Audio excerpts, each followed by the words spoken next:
बघता काय यायलाच लागते चिनूच्या दहीहंडीला।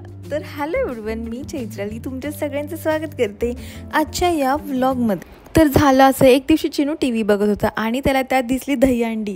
तर तो बोलला माझी पण दहीहंडी करायची। सो आम्ही ठरवलं आम्ही त्याची दहीहंडी करणार आहोत। ते पण सो आम्ही त्याच्या दहीहंडीच्या तयारीला लागलो। मग आम्ही एक रस्सी घेतली खूप मोठी आणि त्याला हे गणपतीचं साहित्य वापरलं आम्ही सगळंच। माझ्या वहिनीने खूप सारे फुगे फुगवले आणि मी गुंडळल्याला माळा आणि माझी मम्मी याला फुगे लावण्यात मदत करत होती।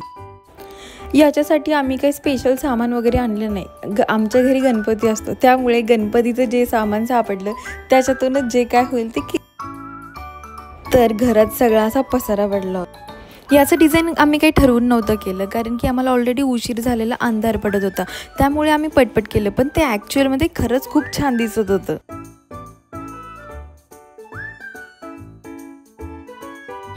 एका यात्रेमधून चिनूला ही बासरी आणली होती, तीच त्याला दिली आणि खास चिनूच्या दहीहंडीसाठी मम्मीने हे छोटंसं मडकं आणलं होतं।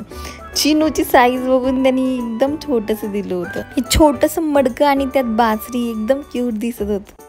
दहीहंडीमध्ये मिक्स करण्यासाठी आम्ही चॉकलेट्स आणि चिरमुरे आणले होते। ॲक्च्युली खूप जास्त पाऊस पडत होता आणि छोटी मुलं भिजल्यावर लगेच आजारी पडतील, त्यामुळे आम्ही ह्याच्यामध्ये दही किंवा कुठलेही लिक्विड न टाकता चिरमुरे आणि चॉकलेट्स टाकले, त्यांचं आजारपण अवॉइड करण्यासाठी।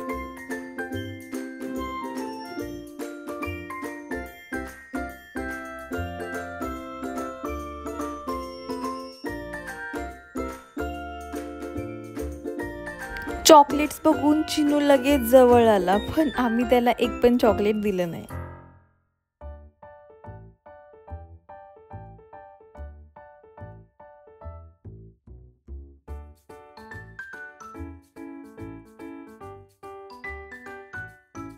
तर अशा प्रकारे आम्ही हा मडका पूर्णपणे चॉकलेट्स आणि चिरमुऱ्यांनी भरून टाकला। मग आम्ही रशीला डेकोरेट केल्यानंतर ती बाहेर अंगणात बांधायला गेलो। वहिनीची हाईट जास्त असल्यामुळे ती वरती सोडून बांधत होते आणि आम्ही खाली उभं राहून सांगत होतो इकडेच, या साईडला जास्त, या साईडला कमी। तर ही आम्ही केली छोटीशी दहीहंडी। होप्स तुम्हाला आवडली असेल। आता सगळ्यात मोठं टास्क म्हणजे आम्हाला चिनूला रेडी करायचं होतं आणि आम्ही चिनूच्या फ्रेंड्सची पण वाट बघत बसलो होतो।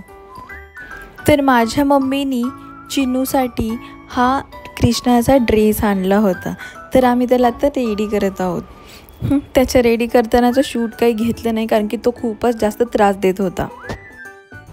आणि हा आमच्या चिनूचा फायनल लुक आहे। चिनूचे मित्र ट्युशनला गेले होते, त्यामुळे आम्ही त्यांची खूप वेळ वाट बघत बसलो होतो। फायनली ते आले आणि चिनूला खूप आनंद झाला होता। तुम्ही त्याच्या चेहऱ्यावर बघू शकता त्याला किती आनंद झाला होता। त्याला छोटी मुलं खूप जास्त आवडतात। चिनूचे फ्रेंड्स पण खूप जास्त खुश झाले होते, कारण की त्यांनी पण पहिल्यांदाच घरी अशी दहीहंडी बघितली होती आणि ते डान्स पण करत होते। आमच्या घरी त्यांना होम थिएटर लावून दिलं होतं आणि ते असे छान डान्स करत होते।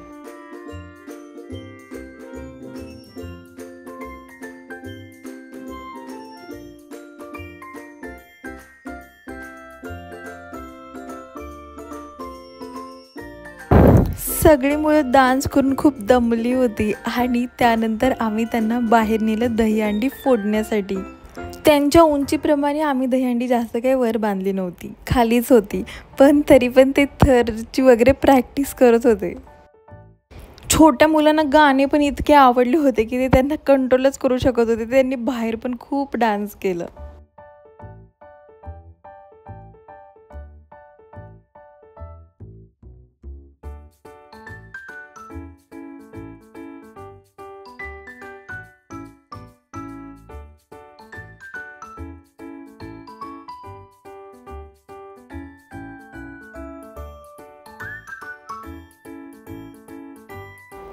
फायनली मुले एकमेकांच्या अंगावर चढले आणि चिनूनी त्याच्या बासरीने दहीहंडी फोडली। त्यानंतर सगळ्या मुलांनी त्यातले पडलेले चॉकलेट्स गोळा केले। चिनूचे फ्रेंड्स डान्स करून आणि दहीहंडी फोडून खूप जास्त दमले होते, त्यामुळे त्यांना छोटासा ब्रेकफास्ट अरेंज केला होता। सगळे मुलं मस्त असे गोल करून ब्रेकफास्ट करत बसलेले आणि एकमेकांशी गप्पा मारत बसलेले. त्यांच्या गप्पा ऐकून खूप मजा येत होती.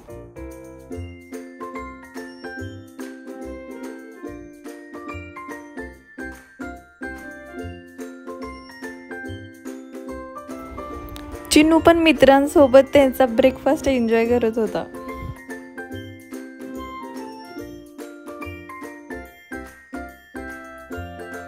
चिनूचे फ्रेंड्स म्हणत होते की त्यांच्या स्कूलमध्ये पण दहीहंडी सेलिब्रेट केली होती, पण त्यांना घरातलीच खूप जास्त आवडली स्कूलमधल्यापेक्षा. तर आय होप तुम्ही हा व्लॉग एन्जॉय केला असेल आणि आज आपण इथेच थांबूया. परत भेटूया पुढच्या व्लॉगमध्ये. तोपर्यंत तुम्ही तुमची काळजी घ्या आणि जर व्हिडिओ आवडला असेल तर व्हिडिओला लाईक शेअर सबस्क्राईब करायला विसरू नका. बाय.